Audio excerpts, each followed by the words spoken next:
Okay, I assume at this point recording is on, right? Let me just adjust the volume a little bit. So is it better now? Can you hear me well? Yes, okay, cool. Everyone says yes, cool. Okay, thank you. Sorry. And the meeting is recorded, right? So you guys received the message saying that the recording has started. All right. Yes, okay, cool. So then welcome to this CS 238P. Today is our first lecture. Let me start the slideshow. And it's an operating system class, right? So for the professional students program, for professional master's program, my name is Anton Burtsev. So I'm a professor at the University of California, Irvine. And I actually build operating systems. So I'm very excited to teach this class from year to year, just because operating systems mean a lot to me. And in general, I'm very happy to educate people about operating systems, and I'm very happy often to hire or collaborate with students who are in this class who do well and just in general are interested as well. And it's not uncommon that in the past people from this class joined my team in one or other capacity and helped me a little bit.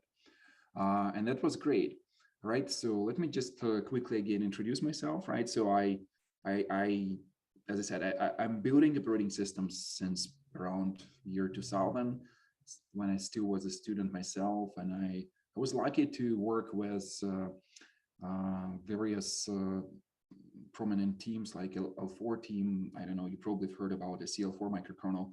And when I was a student, I was lucky to be an intern with them.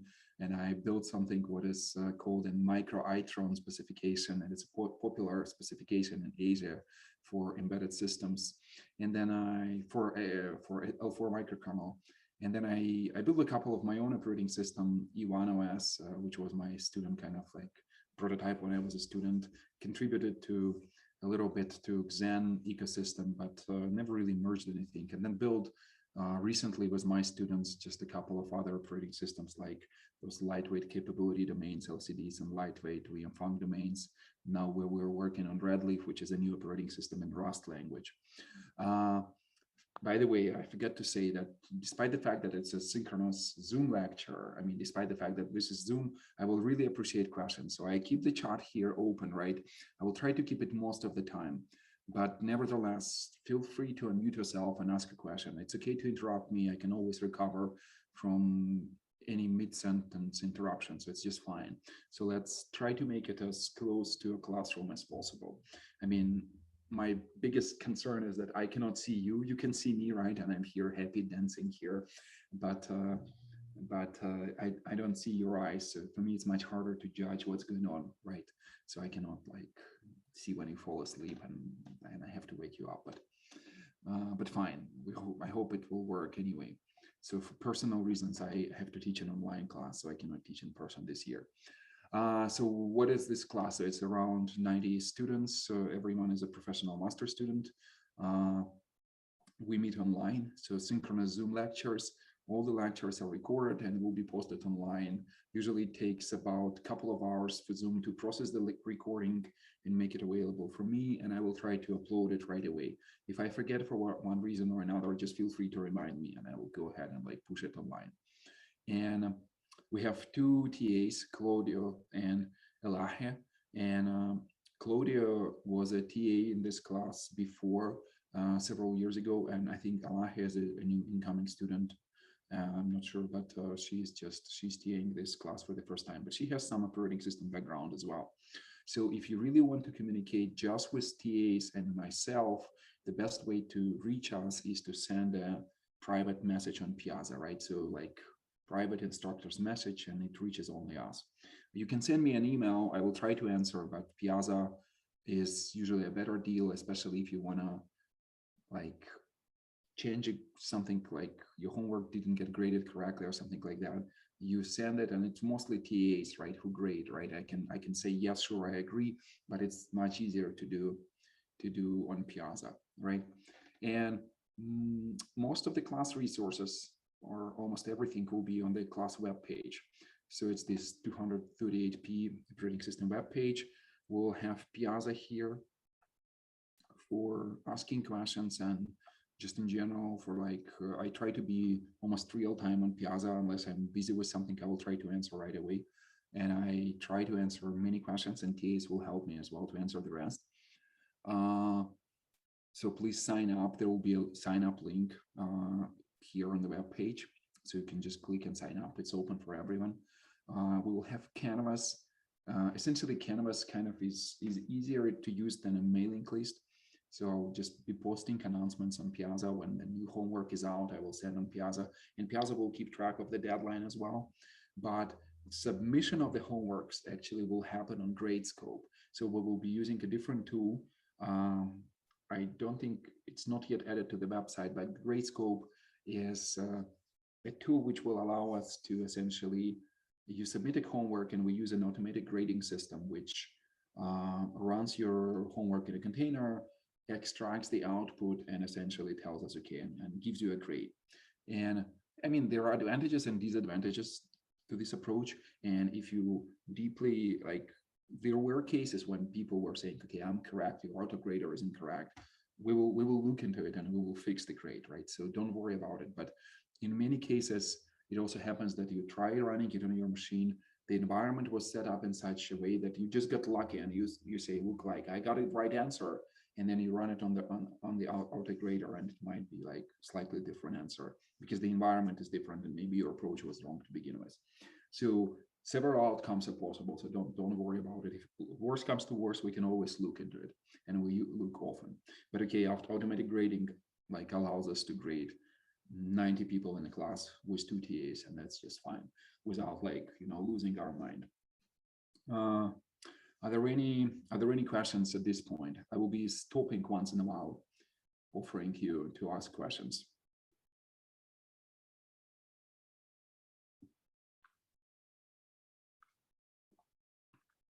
All good? Okay, let's keep moving. Let's get back to the slide deck. So class web page, right? So if you're curious about what will happen in this class, you can always look at this previous years. It will take you to the schedule. So it will be a similar schedule. Homeworks are open right now, but okay, a couple of things about the homework. It's okay to keep it in a GitHub or some other repository, but you cannot make it public, right? Because it's very hard for us to replace homeworks over and over. Like something like this shell homework, in which I ask you to build a shell, there is literally just one way to build a shell. Like if you're putting it online, it means that I cannot assign it anymore. And we used to have a different homework, slightly different shell. We had to change it just because it was all over the place on the web, right? So it stopped making sense. Claudia says that the poll for virtual learning pencil discussions is online on Piazza. Okay, we will get to that in a second. Okay, cool. So homeworks, fine to share with your employees, just don't make them public. If I catch you making your homework public, I can like penalize you for that by either counting your submission as 0, or maybe like counting it as a strike, and essentially a couple of strikes and you will fail the class, right? So be careful with that. And we will check for plagiarism as well. So be careful, because there are automated tools. Gradescope actually allows us to compare your homeworks, and also we can compare them against online as well. So just please try to submit authentic work. Even if you use some resource online, try to at least rework it in such a manner that you understand what's going on there. You learn something from this, and just in general, like don't submit plagiarized work. So what's going on in this class? So this class was originally inspired by MIT's operating system engineering class. What specifically happened is that MIT is using this real operating system kernel, which is called x86, right? And they build it. So a couple of professors from MIT wrote the code just specifically to teach students operating systems, right? And that's great, because this tiny operating system, x86, it's only 9,000 lines of code. So you can really take your favorite source code editor and read through the source code, right? And because 9,000 lines, of course, it's a lot, but it's still feasible, right? And it was very convenient to take it and teach based on that. The lectures and everything else is original. some homework still take inspiration from MIT, but uh, they're highly different at this point, right? Because MIT also moved on, and they now currently they're using a RISC-based version, and we're still using x86 version. Just the reason for that is that I was thinking it will be too much for you to not only learn operating system, but as we go trying to learn RISC-V assembly, it's just too much to ask. And moreover, we will do a couple of homeworks which are on real x86 machines, like build simple Linux programs, use GDB, explore how the programs are linked and loaded, right? And that's convenient to do on Linux. And you can also take this knowledge and says today x86 is still a dominant standard. RISC-V is catching up, and maybe in the future RISC-V will overtake x86. But at the moment, x86 is the standard. So you're saying ARM. I agree. ARM is yet another option, and we could have gone with ARM, right? So on a mobile and embedded market, ARM is a standard, but still in the data center, ARM is a heavy competitor. I agree with that, but still a lot of servers are still running x86. And we have a lab, Open Lab, which is also x86 machines. So that's why we stayed with x86 version. This is something you can use in your future work. You can like all this knowledge, which we will be taking a look, we'll be looking at x86 assembly, looking at real Linux executables, and all this knowledge you will be able to use in your future career. Okay, so a couple of good things about this x86 kernel. So x86 is a Unix, meaning that if you take a Linux kernel or a BSD kernel or even a macOS kernel, which is different because it's a BSD on top of a microkernel, which is called Mac, which is called what? Mac. I think it's called Mac. But still, they are very, very similar. So by looking at x86, you can actually have a kind of an insight of how real operating system kernel is constructed. Linux is much more complex. There's a ton of abstractions, ton of, like it runs on multiple architectures. There is a lot of complexity. And Linux is 15 million lines of code, depending on how you count, maybe even more, with tons of device drivers. But the core principles are still the same. So if you understand how x86 work, if you open a part of Linux, it will take you, there will be like a break-in period because it will take you some time to understand what is written there. But once you understand, you will be able to understand the rest of Linux kernel or most part of it, or a general concept by just using this x86. So this is great, right? So if we click here, if we click on this link, it will still take you to MIT, right, with instructions for how to install this x86 version. I forget to say it. x86 stands for Unix version 6, which was an old Unix kernel, which was developed for like PDP-11 style machines, mostly in assembly, but rewritten in a contemporary C code to run on x86, right? So okay, cool. So like, don't get surprised that the explanation for the origins of x86 is here, so you can read it, right? So, but don't get surprised that you once in a while will be redirected to the MIT web page. But what's beautiful about it is that x86 comes with two things. It comes with a book, meaning the authors of x86 wrote a book which explains how it works, right? And we will be using specifically this book. This is our class book. We will be using additional resources, but in parts of other book, but this is the book, so you don't have to buy anything. So this book is openly available online. So just go ahead, open and start reading, right? And we'll spend several weeks on like general concepts. We don't even get to x86 for a while, but then when we get to x86, we'll be reading this book chapter by chapter. And what's good about this book is that, for example, you go here, it's a chapter about page tables.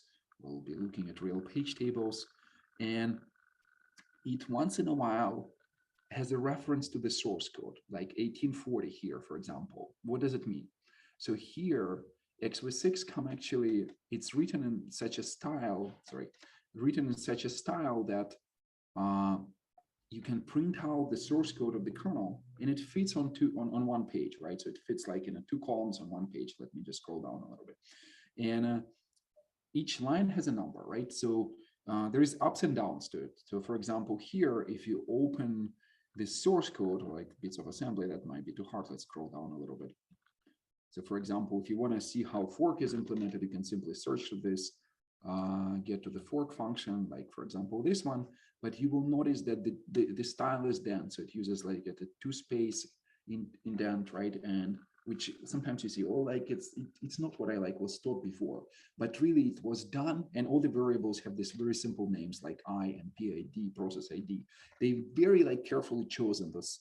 Those names carry the semantics of each variable. So it's not random, but the style is probably chosen to just make it fit in a printout. And that's great because you can really literally read this as a printout if you don't want to use your source editor. And I encourage you both, use both, like both the source code editor and the printout.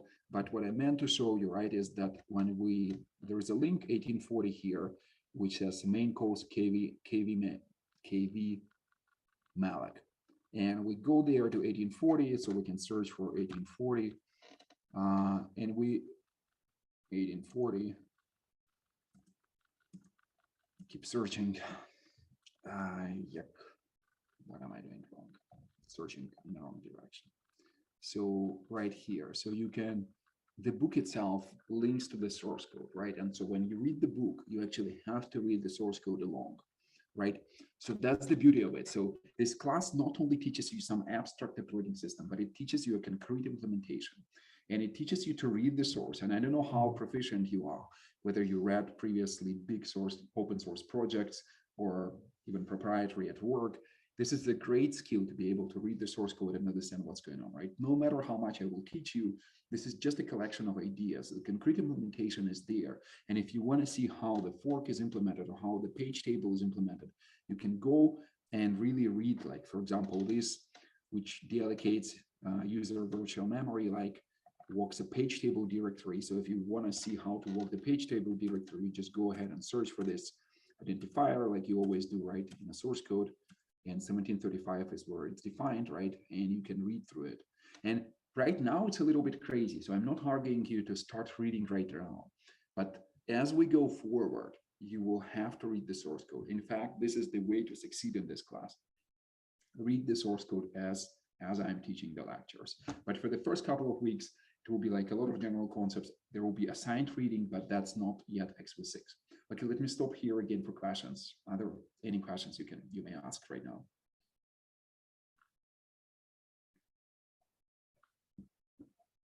Anything? Don't be shy. I mean, it's okay to ask. That's why we're here. All good? No questions? You can ask on chat if it's too much to ask in person. Okay, so let's keep going. So we got it. So X06 has real operating system, small but representative, a book which accompanies the kernel, and the printout, which is convenient because book links to it. Okay, so what will happen in the class? We will do 5 to 6 homeworks, depending on how fast we progress. There will be a couple of small ones, something like we introduce you to like simplest Unix programs, but because not everyone was programming on Unix before, right? And we'll ask you to write some simple make files just to get, okay, why is it done? Because first of all, the kernel itself is linked with those make files and like it's built with them. You have to understand how it works. Make files are a little bit archaic in this world, but still it's not that bad, right? You can like, and that's the essential skill to be able to read make files and other files, see make files later or whatever you build towards, right? But it's very convenient to be able to do that, like understand how the stuff is linked together. And I will explain how it works as well. Something like getting familiar with GDB, because a lot of people use graphical debuggers but get just scared to death when they ask to do something with GDB. In fact, GDB is very powerful, very convenient as well. And it works on so many things that having this skill is just essential. Although like Visual Studio Code these days also supports like all this integration with GDB. So maybe, you know, stuff gets easier in the future. And there will be a couple of big ones. So something like implement a new system call in this x86 operating system, build maybe POSIX thread implementation, maybe change something in a file system, depending on where we are with the class, how fast we go, how fast we can change the homeworks as well. to avoid copying from previous years and stuff like that. There will be different homeworks, but it's all fun, kind of. However, every week there will be a quiz as well. So the quiz is online, assigned on Gradescope, and the reason for the quiz is the following. So before we started doing quizzes, so when we were teaching this class, people were saying, okay, there was so much material that, you know, I didn't even know what do I have to learn. And those quizzes are designed to kind of highlight what you have to learn every week. So the assumption is that you're watching the lectures, participate in the class, working on homeworks, and every week, maybe like on Friday or on the weekend, we assign a quiz. You have the entire weekend to prepare and take it. But when you start on Gradescope, you will have only like 30 to 45 minutes to finish. So those questions will be really simple, maybe like multiple choice. Maybe sometimes you will have to type some numbers, right? But the point is that you kind of like, you know that, okay, this is what I have to learn this week, and you go take a quiz and you know what's like, whether you learned it or not. There will be a midterm and a final as well, right? They are historically hard, so don't get upset about it. Actually, they are getting easier with every year, which, I mean, people are complaining, but the reason for them to be hard is, remember this photography, right? If you have a histogram of light distribution, right? So you don't want it to be like shifted and see everyone in this bright white where you cannot even distinguish dots right on the screen or people in the class. That's why, you know, we kind of assign a harder midterm, which gets a curve, bell curve in the middle, and we clearly distinguish who was the top of the class and who was going down. But everything is curved, right? So in terms of grades, don't worry about the grades, especially since it's a professional master program. We always give good grades. So we really have to don't do anything to fail the class. So 99% of people pass, and probably 90% get the grade which they want, right? Sometimes maybe there is some miscommunication, but you can take a look on those online, on the tools which provide a historical distribution for the grade for this class. You will be, I think, you will be relieved, because we are very generous graders as well. But still, the class is very, very hard. So you have to work, and then, you know, it will pay back. So the distribution will be roughly 55% homeworks, 15% quizzes, midterm exam 10, final exam 20 of your grade, right? You can submit any homework besides the quiz, just the homework, any 3 days after the deadline for the 60% of your grade, right? So if you miss the deadline and submit it later, you will still get 60% of your grade. There will be a lot of extra homework, so you will be able to catch up if you want. So are there any questions about this? Do the quizzes have extra time? What do you mean? No, like it will be on Gradescope. I said 45 minutes to take a quiz, and that's it. But you can choose any time when you want to start them during the weekend. Can they be submitted late? No, like for quizzes, it's just too much to ask. Yeah, unless you have like some emergency, and then we'll try to accommodate you, but please do not like overuse this. It's hard. I have to like create a separate class, separate quiz and stuff like that. For late submission on homework, will 1 minute and 3 days after be the same? Yeah, the same 60% cut. If you're literally 1 minute late, you can email us. We'll help you to waive the penalty. We're not demons, but if it's like just several hours late or next morning, then it's the same 60% off. I mean, why is that? It's just too hard to like come up with some, you know, mathematical functions on grades and penalties. You know, it's generous enough, I think. Anything else? Any other questions? Hold on, teaching the class. Good, well, glad for you. Just close the door, thank you. All good, nothing else? Okay, let's keep moving. So along with this XV6 book, we will, in the beginning of the class, we'll use yet another open book, which is written by two professors at the University of Wisconsin-Madison, Ramsey and Andrea Arpasi-Dussault. Again, available through this link. You can buy a copy, but you can also just go and read those free book chapters, and that's sufficient. We're not going to read the entire book. It has its own flavor. It's not ideal, but some subjects like introductions and something else are well depicted. So I'm not the biggest fan, but some chapters are good, right? And actually, it looks like they added something like that's pretty cool. So this book is evolving as well. I don't think the security chapters were there, but maybe I missed them. But that's yet another book. So if I say OS step, it means OS in 3 easy steps by 3 easy pieces, sorry, by Ramsey and Andrea Arpasi-Dussault, right? Course organization. I will answer a question about C++ in a second. Just give me a second. So I teach lectures live, synchronous Zoom. Again, I encourage you to participate. If you don't want to unmute yourself, and I think that as we move forward, I hope that you will warm up to the idea of unmuting yourself, asking a question. I'm trying to follow the chat, but I will not always be able to do that. I will try though. You can ask on chat as well. I mean, if it's like, if worse comes to worse, and that's the only way you can ask questions online, I will look at the chat. That's fine. But it would be nice not to be able to always. And it's nice to hear voices, to be honest, as well.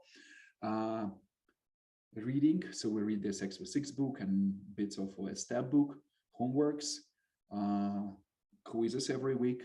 And there is also a discussion section every week, right? So this discussion section, it's like a mini lecture, which is only 50 minutes long. It's given by the TAs, right? And I think Claudio will give the first discussion.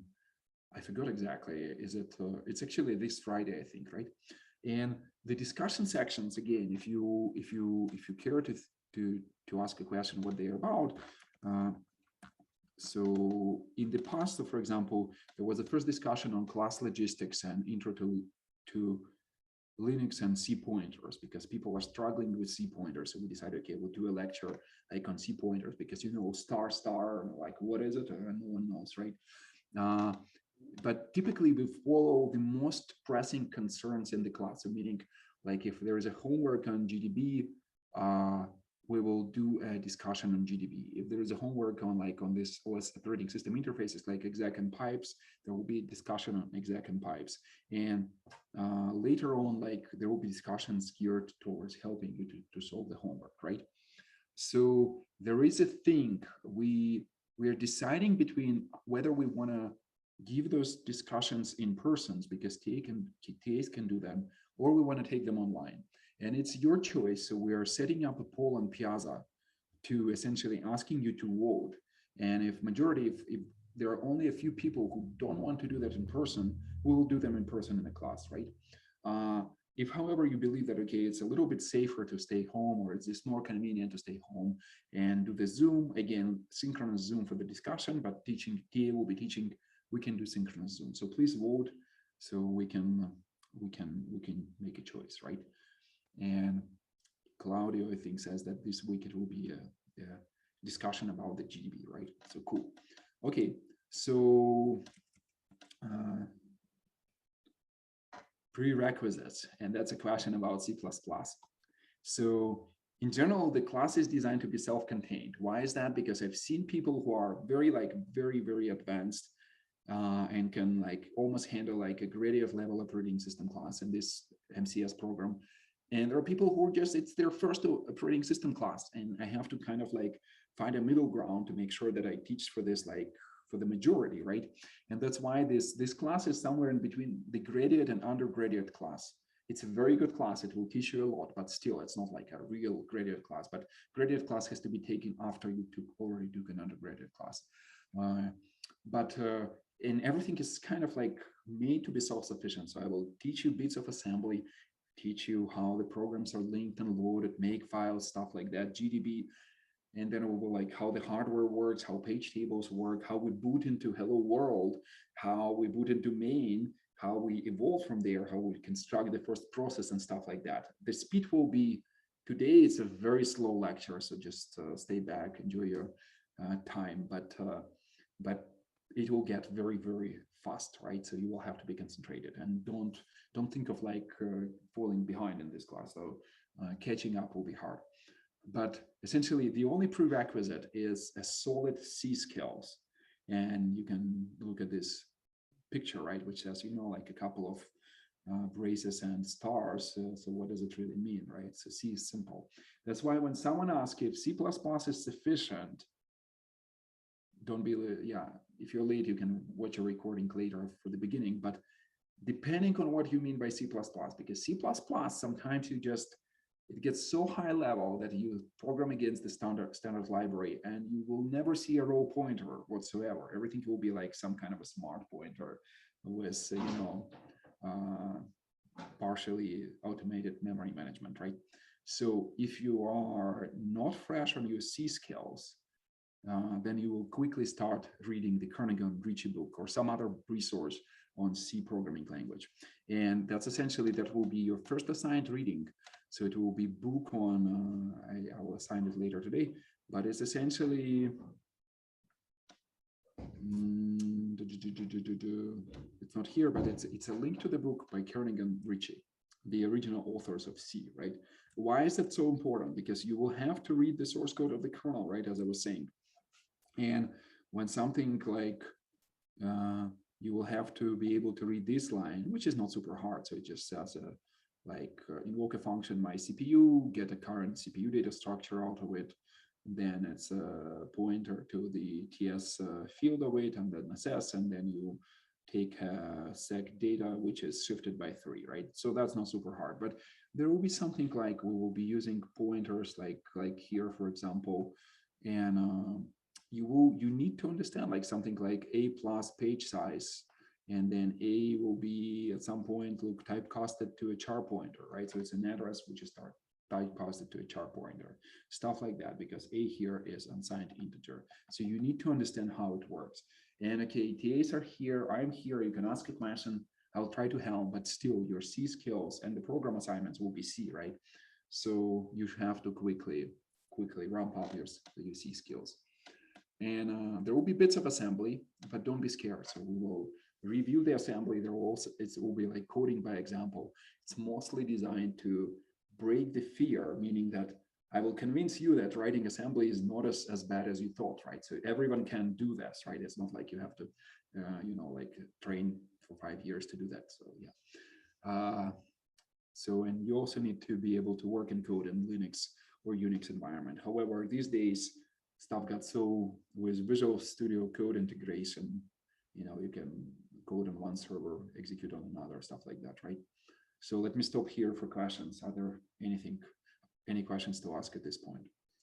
For running the homework code, can we run the code in virtual machines or Docker images?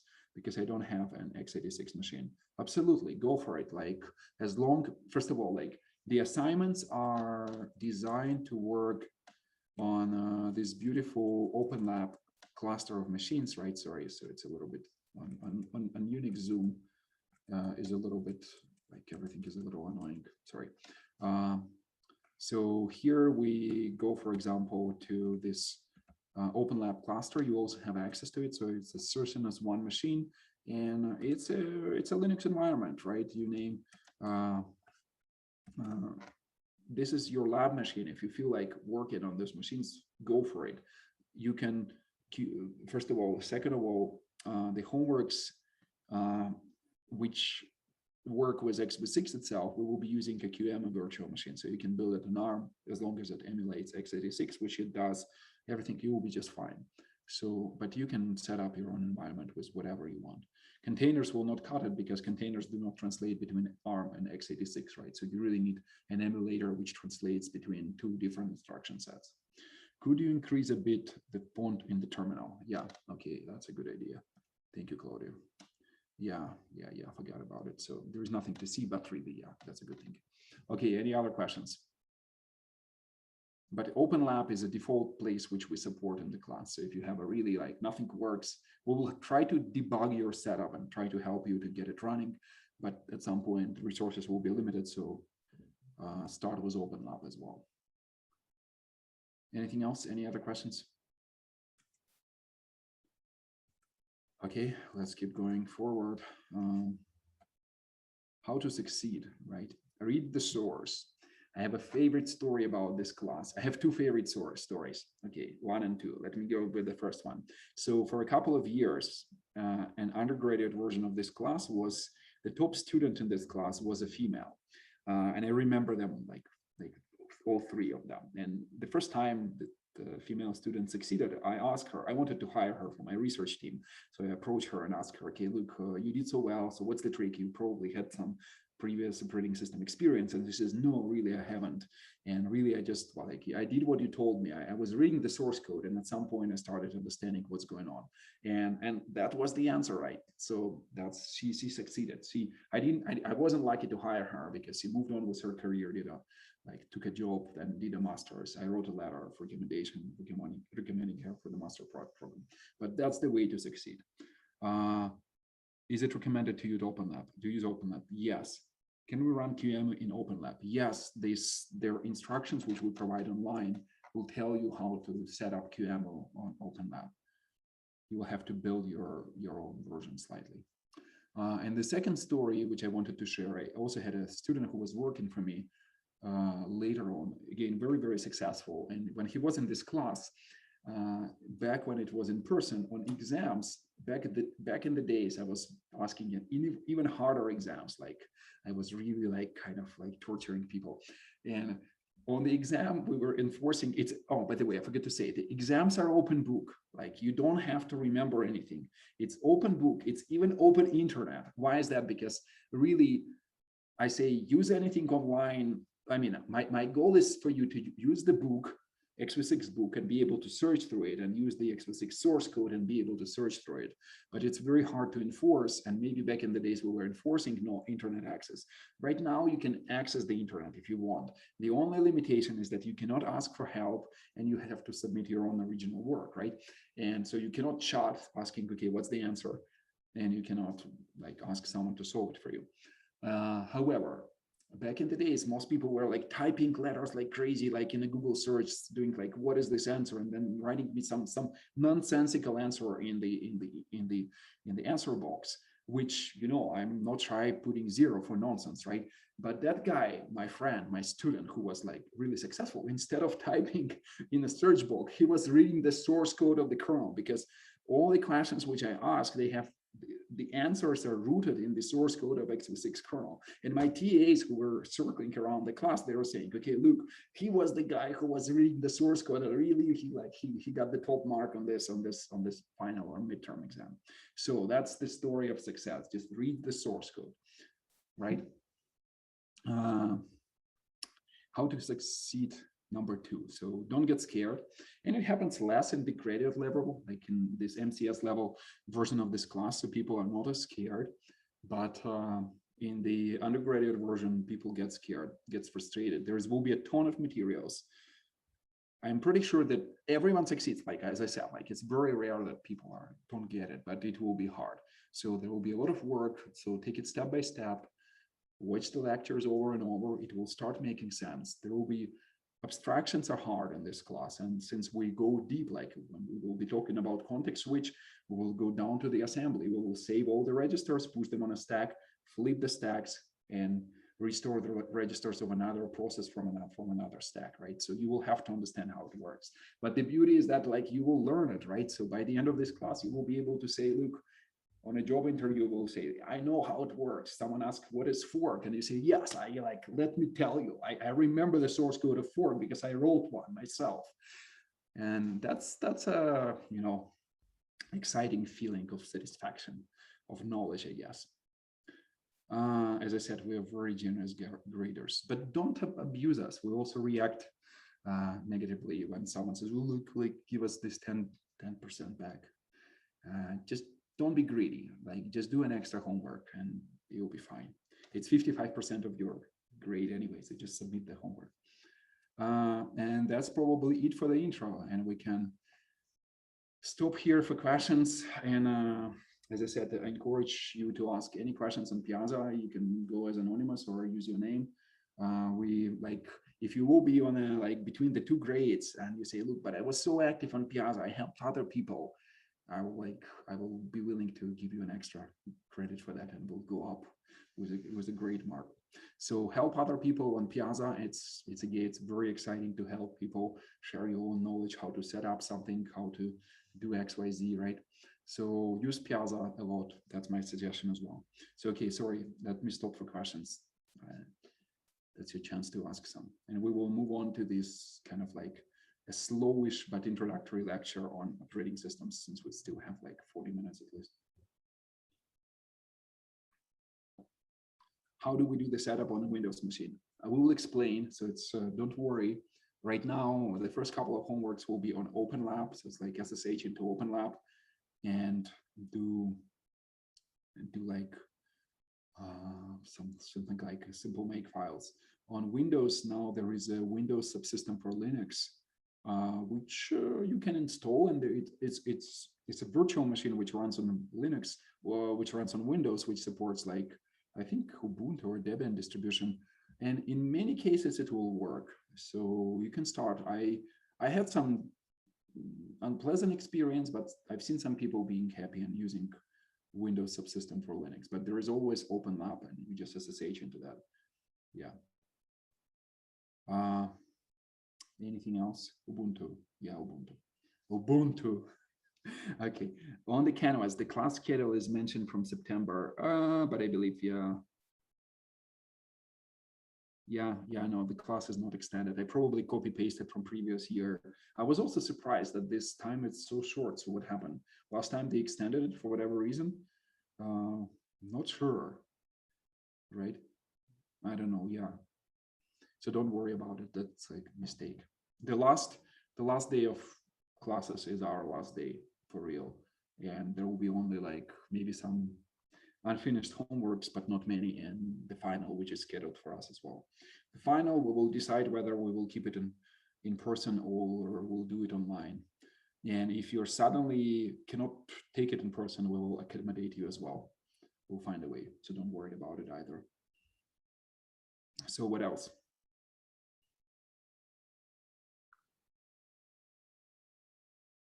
Is there a particular reason you stick to Piazza while your other colleagues have switched to another platform called Ed Discussion? I don't know what Ed Discussion is, and maybe it's a great platform. Last time I was teaching, I was trying to use a different platform which was called CampusWire, and CampusWire, it has like online chats and like, kind of real time, kind of like Slack like functionality. I didn't like it that much. In the end, I think Piazza, in terms of ergonomics, how fast you can find information, how easy it is to ask and answer questions, Piazza was winning. I haven't tried Ed Discussion yet. Apparently the campus is making people use Ed Discussion. I have no idea, I can check it out, but Piazza was working great in the past. And some people, when I was reading feedback about this class, were saying that it's one of the best Piazzas, and they, in general, were happy. I don't mind joining. If you have a Discord server, I can, if you invite me, I will join, and I will like look for questions, especially if you mention me. I will try to answer there as well. So if it's an option for you, I don't mind it. But I would like the majority of the information to be on Piazza, as experience shows that it's the most convenient way to do things. Okay, anything else?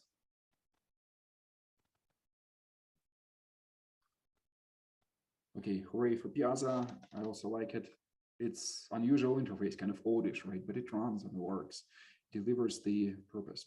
Okay, we're done with this, and let's start another lecture. And it's not super important to finish this other lecture, which is lecture number 1, introduction. But let's start a little bit. So I don't think a huge value on finishing this lecture, because I mean, we'll see. At some point, my intro was probably longer. My logistics was longer than expected. Now we only have 30 minutes. But let's quickly talk about what operating system is. And that's kind of the only goofy lecture which kind of overviews what's going on. Don't get frustrated. Like next week, later this week, the stuff will get real. For real, you will be learning things. But this is kind of a warm-up for people who never seen operating systems before. So just to start, even before the operating systems, let's take a quick look at how computers work, right? So just what's inside. So normally, if you ever assembled your own desktop, right? So you went to the store, you bought a motherboard, and you bought this processor, right? So an Intel called this processor package, right? So this is the picture. This is a Xeon server grade chip, I guess. And when you buy it, right, it's a piece of silicon, like kind of with pins, everything is there. What happens is that this processor will have multiple cores, right? We can alternative name for processor is a central computing unit or CPU, right? But it will have multiple cores, which are like lined up, like laid out on the silicon, right? And today we have a lot of cores, right? We can have up to like 30 something cores on one processor. Back in the days, it was smaller number. Maybe on this laptop, maybe I have like 4 cores, right? And inside each core, the core will be implementing kind of like one pipeline, but it will be pretending to execute 2 different threads of execution. And this is called hyperthreading. So the operating system can use each hyperthread as individual CPU because it exposes an interface of a full core, but really just shares the resources of a single core. And so here, for example, we have one CPU, 4 cores, and each core runs 2 logical threads, right? And what it means is that if we count, like if I do something like on this Linux machine, I will do something like, what is that, cat proc CPU info, it will show me processor, 23 CPUs on Sourcemas. Okay, on my machine, you will see something like add cat proc CPU info, right? So I have 8 total processors from 0 to 8. But in practice, I don't have 8. I think it's 4 cores and 2 hyperthreads on each, right? So that's just Linux system is individual cores. And if you ever want to confirm this theory, you can just type or take this number, which is a real CPU ID. You can do something like arc, which is this Intel repository, search it, and you will get the real specification for this processor. And what it will tell you that it's like 4 cores, 8 logical threads, right? So each core has 2 threads. So it corresponds to the picture which I have here on the screen. I just wanted you to understand that, okay, everything here corresponds to reality, right? And okay, we know that processors are connected to memory. Let me, by the way, in this class, I will be using this Wacom pen to draw on the screen. It will just help to make it more interactive and will allow me to use to provide some annotations. So think of it as there is a bus which connects the CPU and this DRAM bank, right? Which you also probably, some of you were buying in stores to upgrade memory on your desktop machines, right? Or even on laptops. In practice, this bus is a little bit more complicated. There are like multiple memory controllers, especially on servers, and each of them has like a capacity and multiple channels. And if you're deep into like optimizations and you really have to count every cycle, then you need to understand like what's the throughput of this individual channel and like how this magic works and at what point it becomes a bottleneck. It rarely becomes a bottleneck for normal programming, but we will get to it a little bit as we move forward in this class. Memory is very simple, so you can actually just only write an address with something like a store instruction, which takes, or like a move on x86, which says, okay, look, I will take an address inside the EAX register, and we'll write some number like 55, or for example, if you don't like 55, you can use something at different register like EBX, and it will write from EBX into memory location pointed out by the EAX. So essentially the address which is contained in EAX, right? And you can read something back, most recent value which you wrote, you will read it back, right? So that's kind of easy.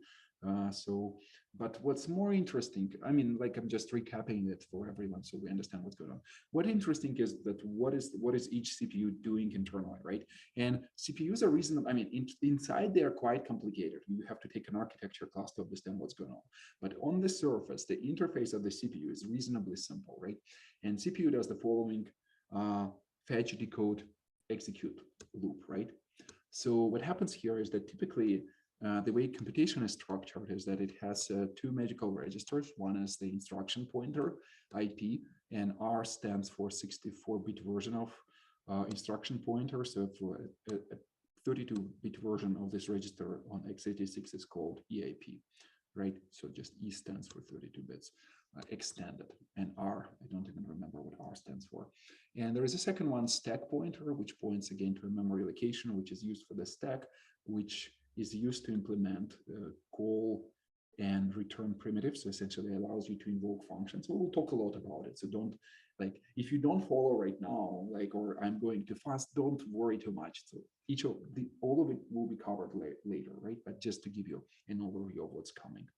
And what happens is that the CPU essentially says, what is my current instruction pointer? Maybe you did a jump and instruction pointer just actually moved forward. Maybe you just executed one instruction and then just moved from here to the next instruction here, right? But it says, okay, like, or maybe there is an interrupt, and if there is an interrupt, then you will go and handle the exception. Maybe it's a timer interrupt or a device interrupt, like a network packet arrived. But normally, like, nothing like that happens, and you say, well, fetch. We'll read, what it means is that the CPU will read this instruction from memory, this actual bits which are here. And then you will do a decode. The CPU will understand like what this instruction is trying to do. And in this specific example, it's an addition, right? Where's my pen? Come on, pen got disconnected. I know it came back, but in some weird way.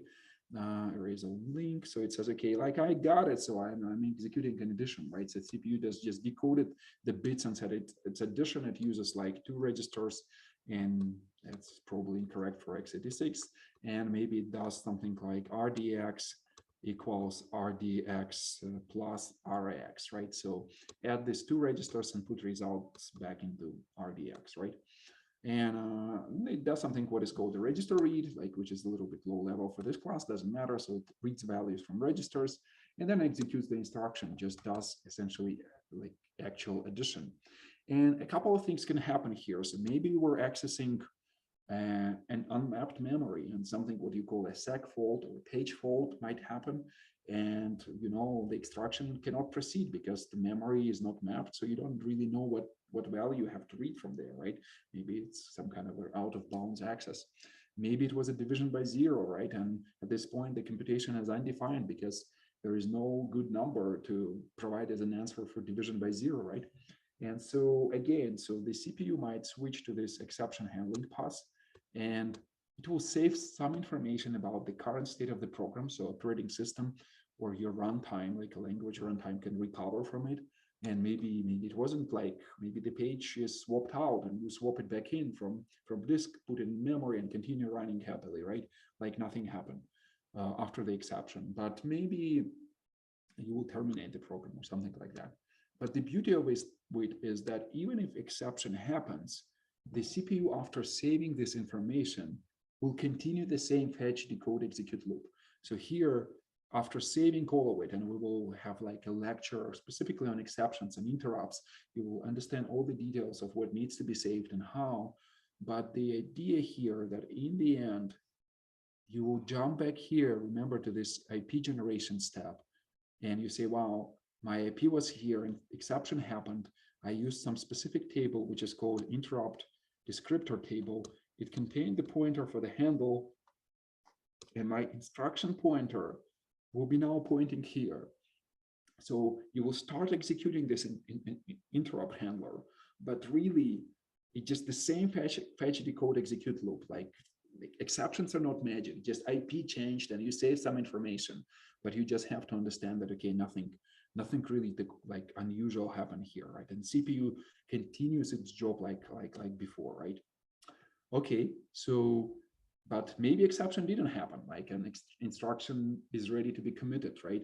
And commit is also, it's part of this architecture world, like when instructions are executed out of order, and the top instruction, when it reaches the something what is called reorder buffer, is at the very top. You're ready to commit, you write results into registers, and now that's like permanent values there. And again, we're back to IP generation. I will ask you a question: why can it happen here? So there is roughly 2 outcomes. Either it was not a control flow instruction, not a jump, not a call to another function, but just like some arithmetic operation, right? Or and you say, look, I will continue. My IP will be just next instruction. So it moved. Let me just switch here. It moved from this address. Let me just erase everything on a slide. It moved from previous instruction to the next, right? Like here. but maybe it's a jump, and then IP is actually like jumping. Maybe it's a for loop and you jump back, something like that, right? But this is essentially how everything is implemented, and we will talk about how like how function calls are implemented and how like for loops are compiled. Like you will get a feeling. The beauty of C, essentially, C is like a glorified assembler. So if you look at the C code, you as a human can often predict what instructions you will see in the instructions stream. This is a beautiful property that's like, we can call it performance transparency, because in a high level language, you know, you execute instruction, but there might be like 10 different operators which are, you know, executed in between, and then it gets a little bit hard to understand what performance implications it actually has. So C is beautiful with its simplicity. Of course, there are many other disadvantages, but that's fine. We can deal with it in this class. Are there any questions about this for now?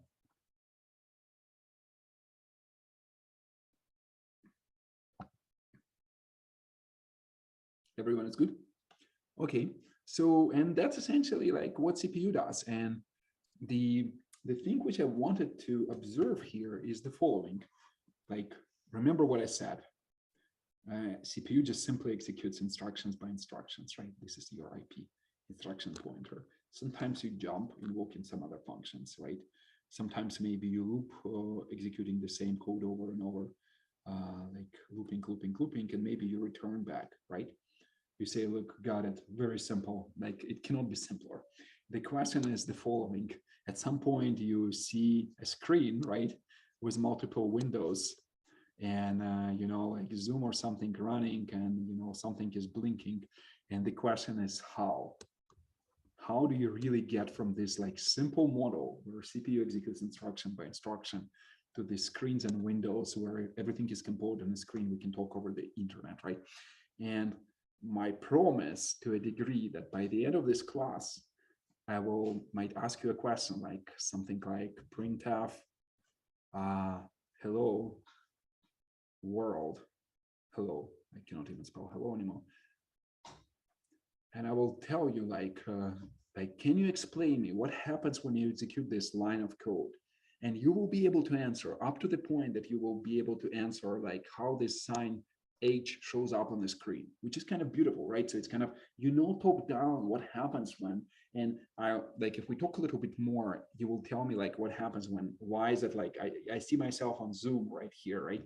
And you can explain me how it happens, how those windows are composed by the window manager, that those are just bytes which are kept in some different memories on the system, like which each of these windows, and the window manager essentially just reads them and puts them in another memory location, which is called a frame buffer.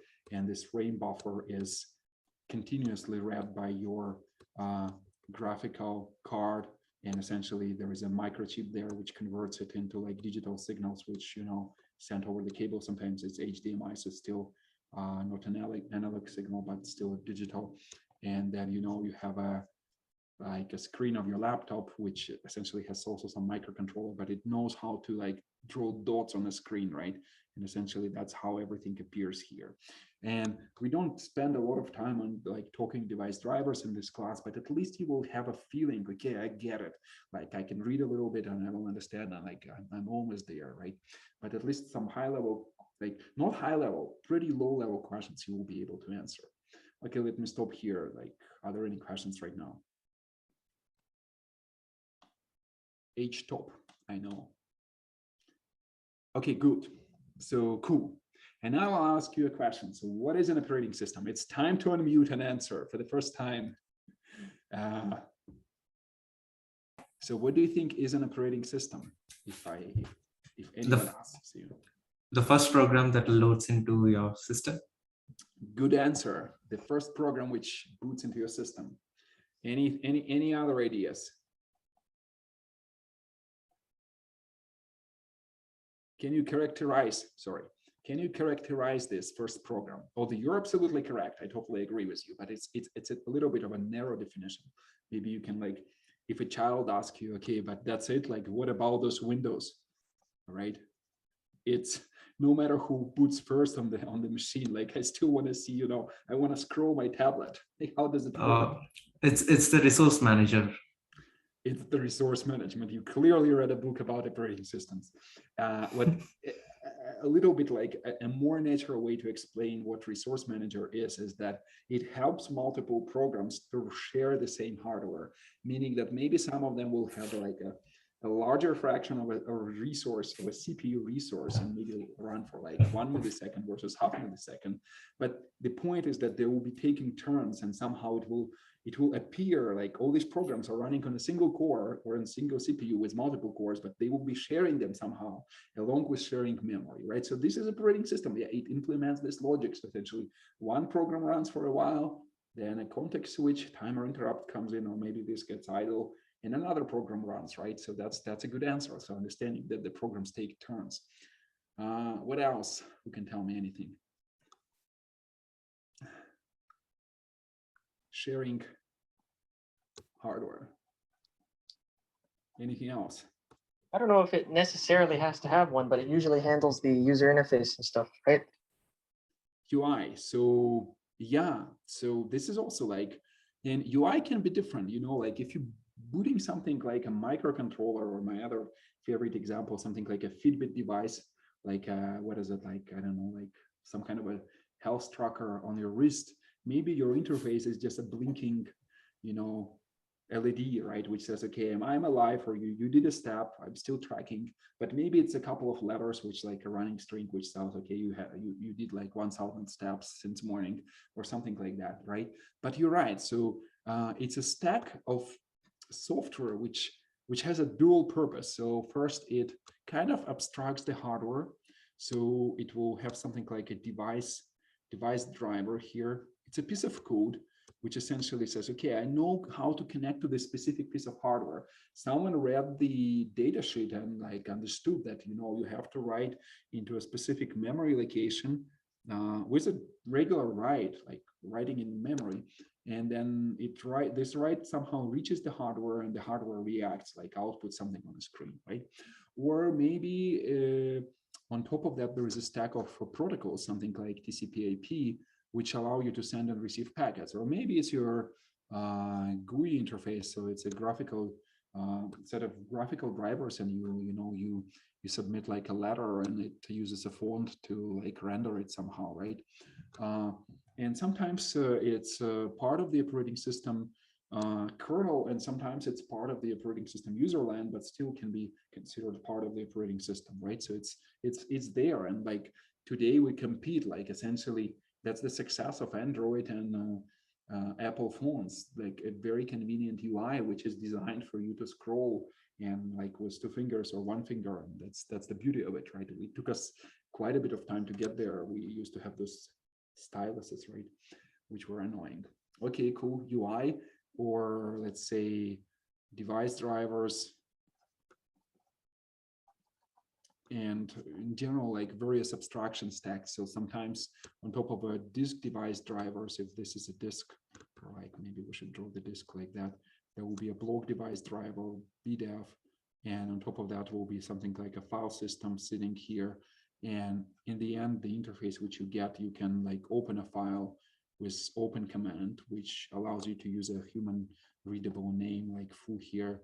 And it's the disk device essentially takes just 512 blocks of reads and writes essentially, and it's all bits, but this layers of translations allows you to use files as give them names, share one disk between multiple files, and also provide some reliability in case of power outage or crashes, right? So that's all done by the operating system, and you're absolutely correct about it. So what else?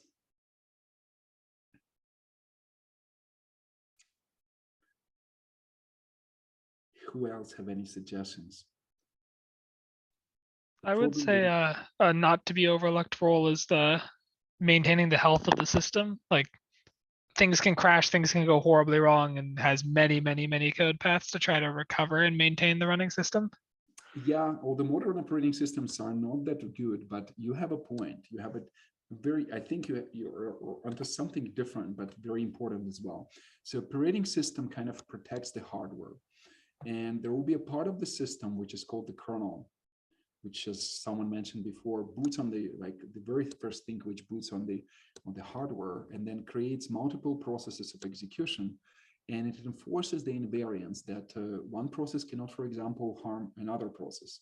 So maybe this is your bank account, and this is your favorite whatever website, and of course you don't want your bank account to be stolen, right? And maybe those processes implement tabs in your web browser, sorry, and their operating system provides this isolation between them, so you make sure that to a degree mounting an attack is hard, right? It's possible, and there are still holes in operating systems, but it becomes harder and harder. And so operating system not only enforces a fair share of resources, like someone else mentioned, but also enforces this isolation properties, meaning that one program cannot hurt another. And if something goes bad, as you said, inside of these programs, operating system enforces fault isolation, meaning that it can take out this process and throw it away with a minimal damage or no effect to the other system, unless there was a program which was communicating with this program. Of course, if you were communicating with this program, like if it was your window manager, then you're not going to be able to see anything on the screen, right? And maybe there will be some policy which allow you to restart the program manager, window manager, but it is still hard today, right? But in many cases, when it's just some random, like you say, htop, let me show you the trick, right? So I run htop, and okay, maybe I don't want to run htop anymore. So I say kill all, and I give a command, and I say kill all htop programs in my system, and voila, htop is no longer running, right? It's dead. So it's just a left of screen icon, an operating system, since nothing was really dependent on htop, I was just looking at it as a human, it's okay to kill it, right? And so the rest of the operating system can move forward. So this is a very good observation, that it enforces this isolation, right? Is an operating system of a traffic controller for the computer's software programs. I mean, it's maybe too much of an idiom here. I don't really know what is a traffic controller, but it enforces isolation and between programs, right? And the programs cannot hurt the kernel. And we will go into this. And ironically, I mean, I have a ton of slides. I just don't feel like spending time on them, just because it's still an overview. And you will from this 5-minute discussion which we just had, it's almost as much information as we will learn from it. But let me just illustrate my points a little bit. So imagine you start and you say, look, I want to start a new startup. I have a brand new idea for maybe for how to measure blood pressure on your wrist, right? So you would say, I got it, right? It's genius, the new machine learning, definitely me and my friend from the lab, we just got it together. So let's just quickly program this thing on the wrist. You say, look, okay, someone says, okay, well, we have to boot it on some microcontroller, which will be working on this wrist, right? And you say, well, let's go to these companies, buy those microcontrollers, but we need to run a piece of code on this piece of hardware, right? And this is to the degree, this is back to this idea that this is the first program which runs in the machine. This is an operating system. You say, look, we have to boot something. We have to boot into main. Main is where my machine learning can start, and I know what I'm doing. But before main, I have to somehow initialize the hardware and make sure that this main is running. It's a little bit tricky. It's not as hard, and you will do it in one of your homeworks. You will boot into main, right? But this part, this yellow part, which is often called an operating system kernel, boots into main. And maybe this is your very primitive operating system. You don't need much more. You say, look, I will be measuring blood pressure every 2 hours, and I will be doing what? Maybe I want to put it on a screen, right? And this is where this next idea is coming from. You say, look, while my beginning of my OS is just simply boot into main, and from there my C compiler takes it, or maybe it's a Rust compiler, maybe even Java. You can boot into all of these runtimes. Java is harder, Rust and C are relatively easy or borderline trivial. But you say, look, I want to put something on the screen. I want to see numbers, right? I want to put blood pressure measurements.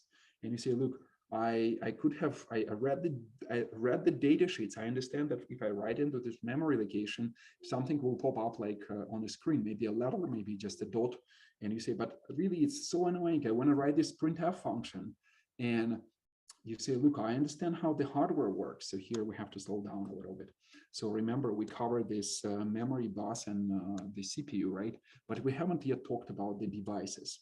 And devices, something like I can attach here a video card, right? Which I was drawing, which is connected with an HDMI cable or some other cable to your matrix, right? So you're like the LCD screen, right? But really what happens is that there is something what is called a bus or PCI. And I forget what PCI stands for, peripheral something interface. But think of it as a network, and it's really a network. There will be like switches, which really like, it's not just a collection of wires. It will be packets traversing this network, and then there will be like some collision management to make sure that the packets don't get dropped, but they reach the destination eventually. So maybe they hear it like a PCH controller or something, what is called a south bridge, but essentially reaches your SATA controller, and this like reaches your hard drive. And some of those devices like network interfaces are connected to the PCI bus directly, right? So that's how hardware works. Essentially, often what you have to do to talk to hardware is to write something into some magical memory location. And then this bus, this part of the CPU picks up that it's actually not a request from memory, but really a request to a device, and it sends a packet to the device instead of like a memory like request, right? Again, we will talk more a little bit about it, but you say, look, I got it. I wrote the datasheet, but I cannot really like, I read the datasheet, but I cannot really like writing all this code over and over again. Or maybe I even want to output something to multiple locations. Maybe something I want to put like on a VGA screen, or maybe I want to send something over serial line, right?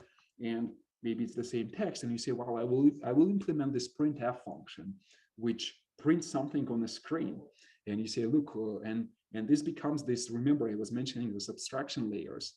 It becomes your first device driver. So your operating system at this point is kind of like a collection of library routines which simplify your job as a developer. So in this specific case, you can output something on a screen, right? And this is great, right? And that's the beginning of your OS. Essentially, you say, I wrote this console device driver as an operating system developer. Now I can use some primitive as a putchar, and maybe my printf function will be using this putchar internally, and I will do something what is called like a system call, kind of like invoking this library function in the kernel, and it will be putting something on a screen, right? And that's the beginning of your operating system. And here I wanted to show a demo. So because again, to some degree, it seems unbelievable that anyone can write an operating system. Anyone, like it's probably requires 10 years of education, but in practice, it doesn't. And so what I wanted to show you here is a tiny hello world operating system. So what happens here on the screen is I have this source code for a tiny piece of code which boots on hardware and prints hello world on the screen, right?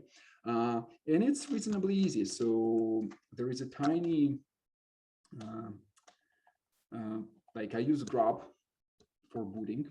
And at some point, grub reaches my start label in my tiny kernel. And then, as I was saying, printing letters on the screen is just writing something to magical memory locations. This is where the frame buffer is. So this address, if I write the first letter, that's the top left corner of the screen. I'm writing the H letter in the ASCII standard. And there is some hardware which converts this number into a collection of dots which are shaped as letter capital H, right? And then I write to the next 2 bytes, 802, right? This is where my E goes, and then LL and O, and then a space and world, right? And then I halve the CPU, right? And I just will show you that it's just a handful of files which I can essentially do. Can make clean. I can make them. I can make ISO actually, because the way we're going to boot it is we're going to use a USB device. So I will be using like this older laptop which I have here, because it still has a nice controller. So if I will take this USB device, we'll plug it into my machine. What I will have to do is read the instructions actually. and I will show this instruction, post them online.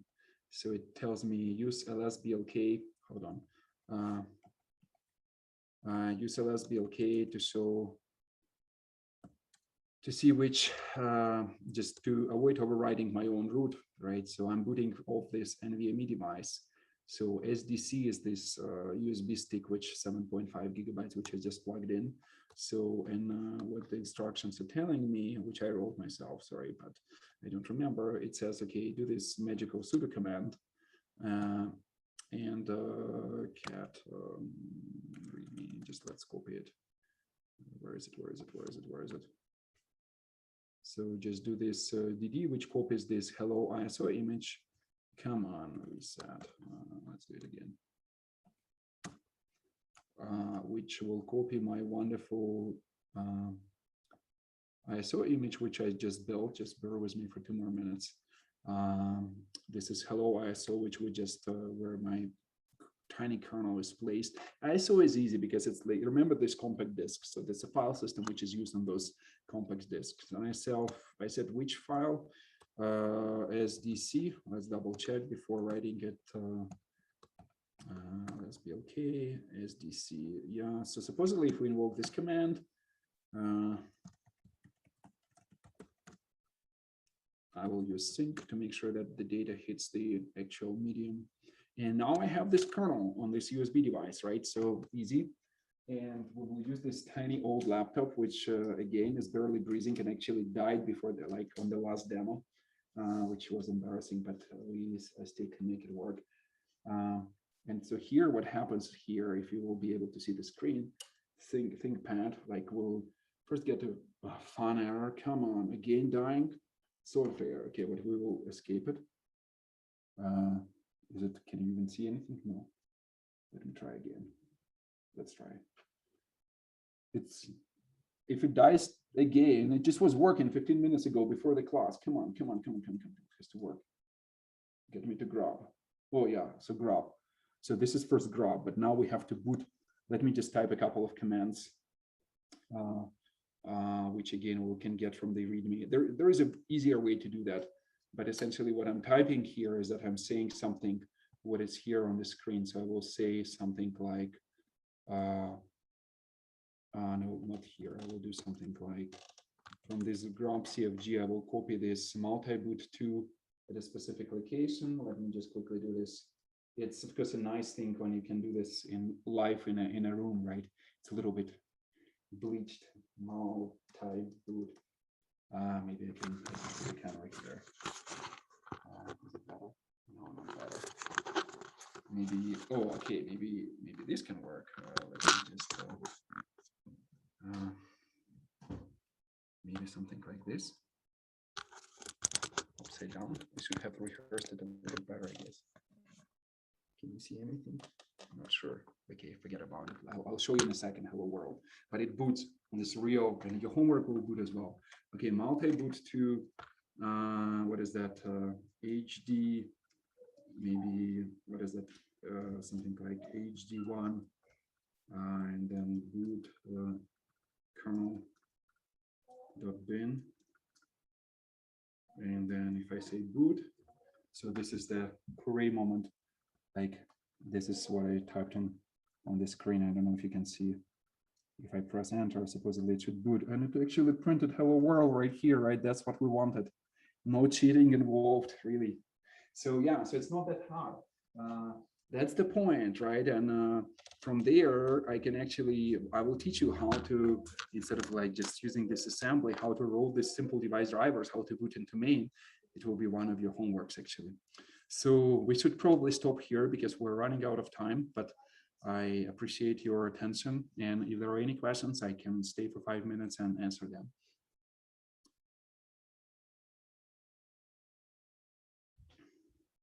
PCI is a peripheral component interface. Thank you. This demo is cool. Yeah, I like it too. Okay. Sorry, Claudio. I can absolutely keep typing me private messages, but they show up on a public screen. How fast will the lectures be uploaded? It takes Zoom usually an hour or two to process them because we record to the cloud. I will put them later tonight, but I'm teaching yet another class later too. by late night tonight, it will be there. In a rare occasion, Zoom gets choked and it takes them a couple of days to essentially just even send me a link which I can upload. But again, don't be shy, ping me on Piazza and I will try to upload. Okay, so probably let's stop here. Thank you. Yeah, thank you guys. I'll stop sharing, stop the recording, and good luck. See you, what is it, Monday today, then Wednesday.